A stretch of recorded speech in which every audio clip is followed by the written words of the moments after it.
ಆಸ್ತಿ ತೆರಿಗೆ ಬಾಕಿ ಉಳಿಸಿಕೊಂಡವರಿಗೆ ಬಿಬಿಎಂಪಿ ಬಿಗ್ ಶಾಕ್ ನೀಡೋದಕ್ಕೆ ಮುಂದಾಗಿದೆ. ಮಾರ್ಚ್ 31ರೊಳಗೆ ಬಾಕಿ ಆಸ್ತಿ ತೆರಿಗೆಯನ್ನ ಪಾವತಿ ಮಾಡೋದಕ್ಕೆ ಗಡುವನ್ನ ಕೂಡ ನೀಡಿದೆ. ಆಸ್ತಿ ತೆರಿಗೆ ಬಾಕಿ ಯಾರು ಉಳಿಸಿಕೊಂಡಿದ್ದೀರಾ ಅವರು ನೋಡಲೇಬೇಕಾಗಿರೋ ಸ್ಟೋರಿ ಇದು. ಮಾರ್ಚ್ 31ರೊಳಗೆ ಬಾಕಿ ಆಸ್ತಿ ತೆರಿಗೆ ಪಾವತಿಗೆ ಗಡುವನ್ನ ಸಮಯವನ್ನ ನೀಡಿದೆ.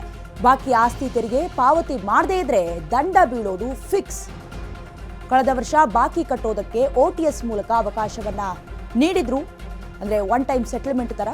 ಆದರೂ ಕೂಡ ಕೆಲ ಮಾಲೀಕರು ಇನ್ನೂ ಕೂಡ ತೆರಿಗೆಯನ್ನು ನೀಡಿರಲಿಲ್ಲ.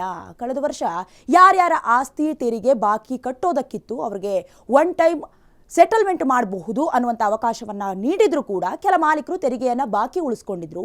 ಹಾಗಾಗಿ ತೆರಿಗೆ ಪಾವತಿಗೆ ಮತ್ತೆ ಅವಕಾಶವನ್ನು ಪಾಲಿಕೆ ನೀಡಿರೋದು. ಮಾರ್ಚ್ 31ರೊಳಗೆ ಆಸ್ತಿ ತೆರಿಗೆಯನ್ನ ಪಾವತಿ ಮಾಡದೇ ಇದ್ರೆ ದಂಡ ವಿಧಿಸಲಾಗುತ್ತೆ. ಏಪ್ರಿಲ್ 1ರಿಂದ ಡಬಲ್ ಫೈನ್ ಅನ್ನ ಪಾಲಿಕೆ ಹಾಕೋದಕ್ಕೆ ರೆಡಿಯಾಗಿದ್ದಾರೆ. 2020ರ ಕಾಯ್ದೆಯನ್ನ ಜಾರಿಗೆ ತಂದಿರೋದು ಪಾಲಿಕೆಯವರು. ಇನ್ನು ಮಾರ್ಚ್ 31ರೊಳಗಡೆ ಬಾಕಿ ಆಸ್ತಿ ತೆರಿಗೆಯನ್ನ ಪಾವತಿ ಮಾಡದೇ ಇದ್ರೆ ದಂಡ ಬೀಳೋದು ಫಿಕ್ಸ್.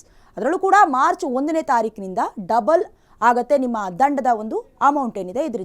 ಇದರಿಂದ ಮಾಲೀಕರಿಗೆ ಹೆಚ್ಚಿನ ದಂಡವನ್ನು ವಿಧಿಸುವಂಥ ಅವಕಾಶ ಪಾಲಿಕೆಯವರಿಗೆ ಇರೋದ್ರಿಂದ ಯಾರಾದರೂ ಆಸ್ತಿ ತೆರಿಗೆಯನ್ನು ಬಾಕಿ ಉಳಿಸ್ಕೊಂಡಿದ್ರೆ ಬೇಗ ಪೇ ಮಾಡ್ಕೊಳ್ಬೇಕಾಗತ್ತೆ. ಇನ್ನು ಬಿಬಿಎಂಪಿ ಬಾಕಿ ಆಸ್ತಿ ತೆರಿಗೆ 1,000 ರೂಪಾಯಿ ಇದ್ರೆ 1,000 ತೆರಿಗೆ ಸೇರಿ 2,000 ರೂಪಾಯಿ ದಂಡವನ್ನು ಕಟ್ಟಬೇಕಾಗತ್ತೆ.